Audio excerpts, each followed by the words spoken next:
What's up, guys? Welcome to Daily Dose of Reddit. This is your host, Zach, and today's subreddit is r/ChoosingBeggars. This story's called Girl Buys My Brother-in-Law AirPods, Claims They're Fake and Wants a Refund but also wants to keep them. So my older sister and brother-in-law buy expensive stuff that they either don't like or don't use and never send back. They're lazy. So they give it to me to sell since I'm so savvy with selling stuff online. I don't get to keep the money though. They give me a little so I don't mind. Plus, it gives me something to do. Anyway, a girl on Depop bought his AirPods. They're unused but in an open box. He was sent the wrong version. And she haggled me on the price for a few weeks until my brother-in-law said to just sell them above $100 since they're still new. So the girl and I settle on $110. She pays and I send them out. Every day, she messages me about where they are and why they are taking so long to get to her. I knew then that she was going to try something, so I let my brother-in-law know that she'll probably ask for a refund, and he says screw it, as long as he gets them back. So 3 days later, they arrive, and not even 15 minutes after I get the email to inform me from USPS that they were delivered, she sends a PayPal dispute that the AirPods are fake and she wants a refund. She claims that the box is open and that the wrapping on the AirPods was gone, and they don't have a serial number on the box or inside the charging case. I have to dispute her claim and inform my brother-in-law. I am absolutely beyond annoyed with this woman since I had been bothered by her for weeks until she got the damn things, and now I have to read her bullcrap. My brother-in-law says again to just give her a refund once she sends them back, and I do so on the dispute. With this, she has to give me a tracking number when she sends them back, and once I do get them back and see that they are what I sent to her, she gets her money back. A day and a half passes and she doesn't send anything. No tracking, no response. Then she sends a message that it's unfair that she has to send them back because they're fake and she needs her money now and has to throw them away and buy another somewhere else. I am literally speechless. Like my brain stopped working for a few seconds. I know this was uncalled for, but I sent her an email.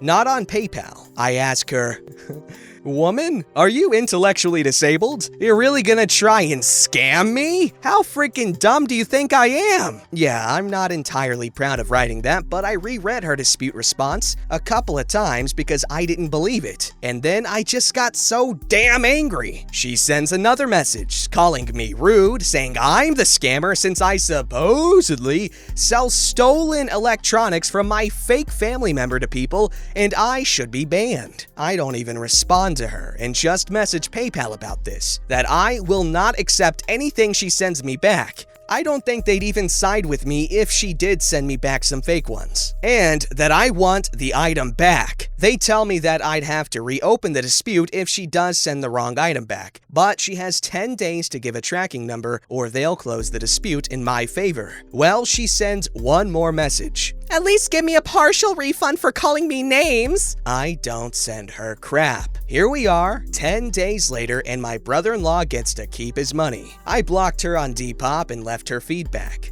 Apologies for how uneventful this was, but the dispute just closed and I am annoyed just thinking about it after sending my brother-in-law his money. Edit. He ordered the AirPods 2 that charge on a wireless pad and have a light on the front, but was sent the first version. I hate these stupid freaking scammers that pull this type of crap. I've been scammed before, and it sucks. It really does. But people love easy money, and naive people on the internet are their favorite places to get it. This story's called This Girl is the Reason I Won't Help Anyone Out Ever Again. I'm pretty new to Reddit, and this is my first post on this subreddit, but let's get into the story. All of this takes place October of 2019. First of all, this was a longtime friend from high school, Choosing Beggar. So, shortly after getting out of the army, I moved back to my hometown and hit up a few of my friends, that I still talked to at the time, for a small party. Naturally, since we were drinking and I was hosting the party, I was expecting them to all get their own rides. But I didn't mind paying for a couple Ubers since it wasn't a whole bunch of people. Most of my friends were pretty responsible and had scheduled their own rides. but a few of my friends didn't, including Choosing Beggar, so naturally I paid. A couple of days later, Choosing Beggar calls me asking if I want to hang out. Naturally, seeing an old friend again would be great, so I say yes, of course. She asked me to pick her up and then drive 3 hours to see her friends and whatever. I'm just happy to get out of the house, so I don't mind since she offers to pay for the gas money. So we get to her friend's place and I go inside to hang out and play some games with one of her friends, we'll call John. So John and I are playing some Call of Duty and I go to grab some water and my phone to text my wife. When I get to the table where I left my stuff, my phone, wallet, and keys are gone. And no surprise here, so is my car. I'm a pretty nice guy, so I don't mind since Choosing Beggar offered to pay for gas, but am upset about my wallet being gone. They get back 3 hours later, and of course I ask for my stuff back, because I like keeping my wallet on me and I need to call my wife. Choosing Beggar tells me they are using my phone for music right now and can't give it back. I am furious. I tell her I need my phone to call my wife and that I am leaving with or without her. No need to be so hostile, dude. Anyway, we leave, and when I turn my car on, I notice it's almost on empty and ask if Choosing Beggar can get gas at the next gas station we pass. Nah, I can't, man. I spent all I had on bud. So you want me to take you to see your friends, spend my time and money going 3 hours out of my way for you to buy weed? I didn't think it would be that big of a deal. Fine, whatever. Just pay me back for the gas when you can. So we get to the next gas station and I go into the gas station to pay in cash. It's cheaper with cash in my state. And when I pull out my wallet to find out I have $3 in cash. Before we got there, I had $300 because I was planning on getting something special for my wife and I didn't want her to see what I got on our card's transaction history. I sigh and just pay with my card. After I'm done filling up my car, I ask her what happened to the $300 in my wallet. I told you, I got bud. Okay, so you're telling me you have $297 worth of bud for me then, right? Both my wife and I smoke, so I wouldn't have minded if she did. No, but I can give you a couple of grams. Get out of my car! Now! Still 68 miles from where she lives, but I don't even care at this point. Fast forward a week later, she asked me for another $200 for weed. Of course, I tell her that even if I wanted to help her out, which I don't, that I still haven't gotten the $380 she owes me. What a trash friend you are. I'm trying to hustle out here when I know you got the money, but you can't share with the rest of us. I know you got money to spare, so just send me $200. I need to pay for court costs. Me, still upset. I have bills coming up, but I can send you $100. Wish I never had said that. Can you do $300 so I can pick up some bud too? I know you got the money and I need it more than you do, so it shouldn't be that big of a deal for you to make that back. I hang up and block her. Sorry for the long post, but I felt that some context was needed. That's a ridiculous friend, who's not even a friend, and I don't know how your wife is okay with you giving, random old high school friends hundreds of dollars. This story's called Hand Over the Toilet Paper and No One Gets Hurt. First, let me start by saying that I do not possess psychic abilities. If I could foresee the future, I'd have used that ability to win the lotto a long time ago. I'd be on an island sipping some 99% rum drink with a splash of whatever fruit juice makes the beverage seem socially acceptable and not just a speedy vehicle to Happy Town. I also do not possess any inside information. I have no special access to what is going on in the world. I just watch the evening news, the same as most people. I feel the need to point this out because conspiracy theorists seem to be running freaking rampant on the internet these days. Seriously, folks, there really isn't anything special about me. At least not beyond the "we're all special in our own way" bullcrap my mother used to feed me. This was all pure chance. By sheer coincidence, I restocked my pantry, toilet paper, and cleaning goods just before toilet paper and hand sanitizer became the newest Bitcoin.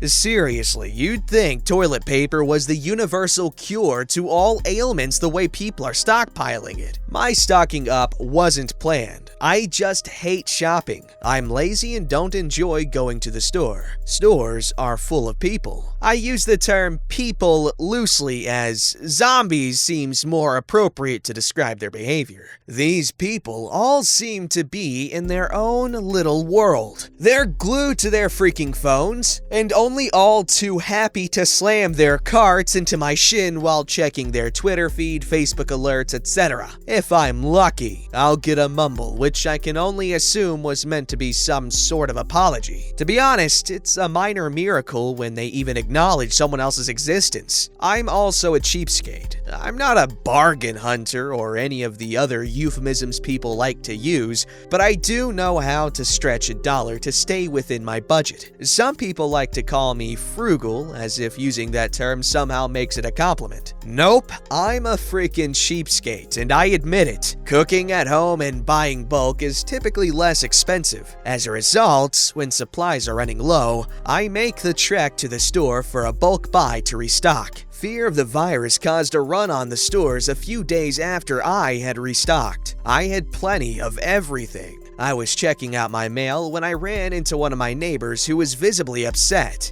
She always seemed so nice, so I didn't expect any problems from her. I asked her what was wrong. She said that the stores are all out of toilet paper, low on food, and they're talking about closing the schools. She didn't have enough toilet paper or food for her husbands and kids to be home all day for an extended period. I told her that I think I can spare a roll or two of toilet paper.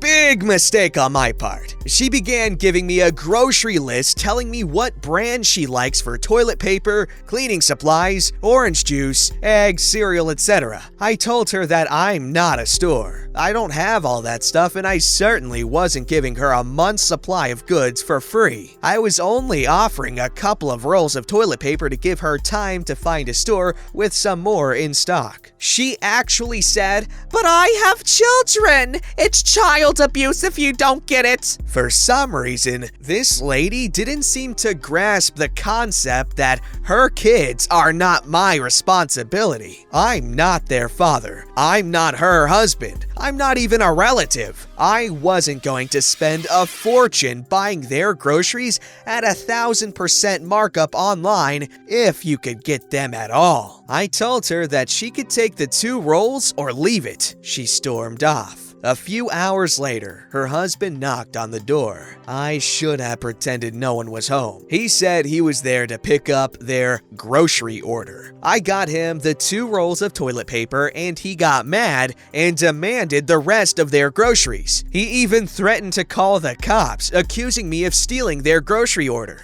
I laughed so hard I started coughing, which caused a look of horror to appear on his face. No illness, just uncontrollable laughter at the insanity of the situation. The husband wasn't the bad guy. His wife had apparently made it sound like she had ordered groceries online and I had signed for them while she was out. He thought I was trying to keep their groceries for myself. I told him to feel free to call the cops, but pointed out that before he did so, he should get the receipt from his wife as proof of purchase. The cops won't do anything without proof. I watched as he angrily stormed off to ask her for it. A few minutes later, he came back over and looked very confused. He said his wife wasn't making sense and couldn't produce a receipt. He also couldn't find it in their email account. I explained the situation and he quickly became very apologetic. I told him that I chalked up her behavior to nerves. I'm not sure which he appreciated more, me letting them off the hook easily or the toilet paper I gave them.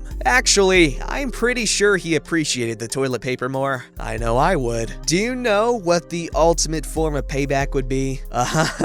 He'd probably be considered a jerk, but I think it'd be funny, is if you toilet papered their house.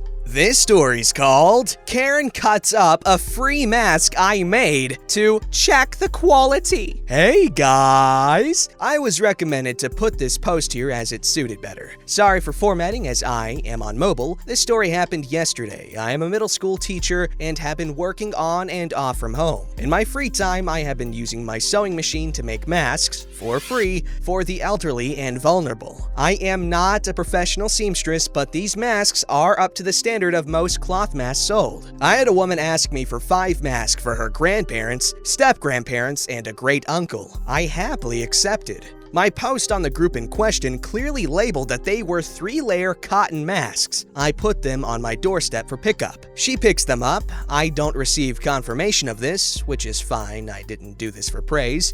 I received a few messages the next day, however, saying that she had only needed 4 and the 5th was cut open to check the quality. She berated me via text for them only being 3 layers, as stated in the advertisement. I have ignored the 5+ messages she has sent today alone. It won't discourage me from helping, as I have given 30+ of these to some really cool folks without incident. But holy hell, are some people ungrateful. You underestimate people, man. People can and will always be ungrateful when given the chance. Okay, I should rephrase that. Certain people. Ungrateful people are ungrateful. Don't forget to like, subscribe, and hit that bell to never miss an episode.